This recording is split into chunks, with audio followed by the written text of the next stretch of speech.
Todos reconheciam o que estamos falando agora, mas alguma coisa começou a mudar, primeiro com o Dr. Cyrus Scofield. Scofield era um homem divorciado, tinha problemas com álcool, era um advogado que virou pastor. Ele se separou da primeira mulher, Leontine Serré, em 1883, um ano depois de escrever seu primeiro livro, Manejando Bem a Palavra da Verdade. Em 1882, ele escreveu esse seu primeiro livro e em 1883 ele larga sua primeira mulher e se casa com outra. Então se torna pastor no Texas, muito famoso e popular. A Bíblia Dispensacional Pré-Milênio Scofield foi editada com aporte financeiro de importantes empresários, alguns dos quais com vínculos religiosos questionáveis. Ele conhecia varejistas judeus que o fizeram membro de um clube, chamado Clube do Lotus, uma espécie de sociedade secreta, e de repente estava cheio de dinheiro. Esse advogado corrupto, que abandonara a esposa e foi considerado culpado de muitos delitos penais enquanto procurador corrupto. Mas Scofield recebeu dinheiro, e o Oxford, grupo da Inglaterra, publicou sua Bíblia. Por que eles pegariam um advogado patife e o fariam editor de uma Bíblia? E então, de repente, surgiram milhões de dólares para promovê-la. Com essa quantidade de dinheiro, a Bíblia decolou e basicamente selou o negócio para os judeus. A Bíblia de Estudo Scofield é muito pró-Israel, muito sionista, e este livro, mais que qualquer outro livro, mudou o pensamento de uma geração inteira de evangelizadores mais jovens. Outra crença dos cristãos da atualidade, que é incorreta e não se encontra nas Escrituras, prega que devemos abençoar Israel.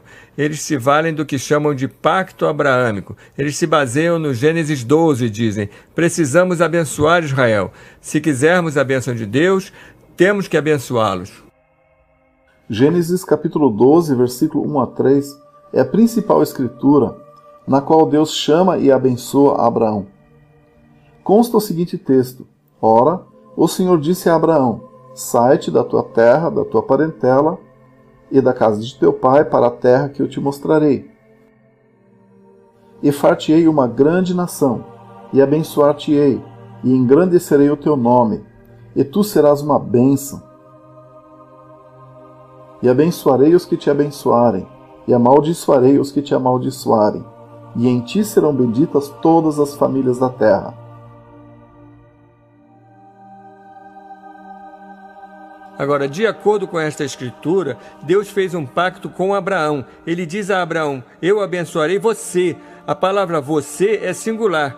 Ele está falando para Abraão, ao passo que na anotação de Scofield em Gênesis 12, ele aplica essa bênção sobre a futura nação de Israel. Isso não é o que a escritura ensina. E muitos cristãos evangélicos hoje não obtêm sua doutrina sobre Israel das várias coisas escritas no Novo Testamento. Eles estão pegando das notas da Bíblia de Scofield.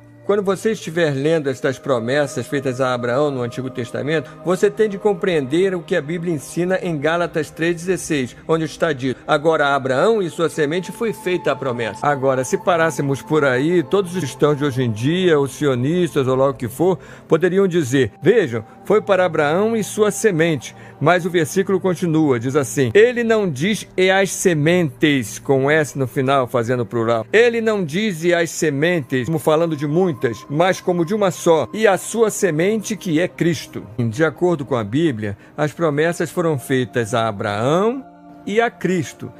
E a Bíblia diz no versículo 29, e se sois de Cristo, então sois semente de Abraão, e herdeiros conforme a promessa.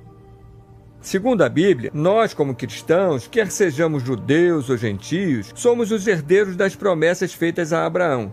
Hoje em dia, aqueles que estão no Oriente Médio, na nação de Israel, não estão em Cristo. 99% deles não acreditam em Jesus Cristo, portanto não são descendência de Abraão. Então, Gênesis 2, 1 a 3 não se aplica a eles. Pois é, as pessoas dirão: temos que apoiar Israel. Se quisermos receber a bênção de Deus em nossa igreja, se quisermos receber a bênção de Deus sobre nossa nação, precisamos apoiar uma Israel física. Se você apenas recontar a história americana nos últimos 66 ou 67 anos, você encontra a bênção de Deus no nosso país? Acaso já tínhamos legalizado o aborto na década de 1940? Não, isso veio depois. Qual era a nossa dívida na década de 1940 versus a de hoje? Como éramos então comparando com o que somos agora? Você não vai me convencer de que as bênçãos de Deus caíram sobre este país por causa de uma, entre aspas, promessa de apoiar um grupo físico de pessoas, de algum modo correlato com as promessas de Deus. Não só isso, mas quando você olha para a história dos judeus nos últimos 2000 anos, têm eles sido abençoados por Deus? Não, eles têm sido perseguidos e odiados em todos os países em que eles estiveram. Este livro tem uma lista de todos os países dos quais os judeus foram expulsos nos últimos 1000 anos. E quando você olha para essa enorme lista, você tem que se perguntar por que foram eles tão odiados e perseguidos onde quer que tenham vivido? E a resposta é por causa de suas blasfêmias contra o cristianismo e de suas práticas de empréstimos predatórios.